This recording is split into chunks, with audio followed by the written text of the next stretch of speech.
Karibu tena msikilizaji wetu katika somo letu la leo. Somo la leo linaitwa Nina Dhamana. Utangulizi. Wingi wa kweli haupimwi kwa mali tulizo nazo, bali kwa thamani tunayojipa sisi wenyewe. Hili ni kulingana na Gabriel Bernstein. Upendo ni hisia. Imani ndiyo ufunguo wa kutumia hisia hii. Upendo hauna chochote ndani yake kinachoweza kuumiza. Imani haina chochote ndani yake kinachoweza kukataa wema wowote. Hii ndiyo sehemu ya kuanzia. Upendo usioweza kuumiza na imani isiyokataliwa. Hili ni kulingana na Living the Sense of Mind, ukurasa 227. Nina dhamani. Kupitia kujifunza kanuni za kimetafizikia, sote tunafahamu msemo kama ilivyo ndani ndivyo ilivyo nje. Hii inamaanisha kuwa kila kitu kinachojidhihirisha katika maisha yetu kinaanzia ndani yetu. Hatuwezi kuishi kwa njia zinazopingana na imani zetu za ndani kabisa.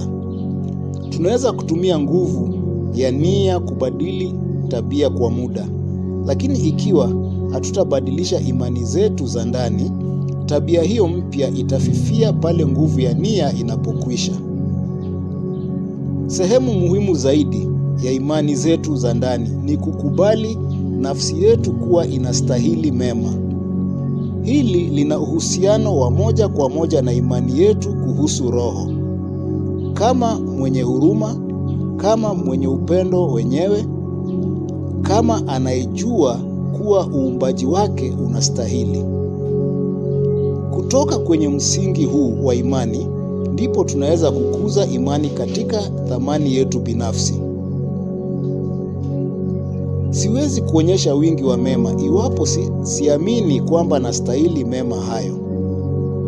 Naweza kudhihirisha wingi, lakini uwe ni wa matatizo, umaskini na changamoto. Ninapogundua na kukubali thamani yangu ya ndani, naidhibitisha katika kila eneo la maisha ili niendelee kuwa na mema ya kutosha.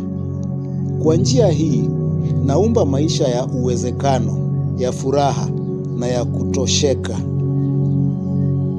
Thibitisho.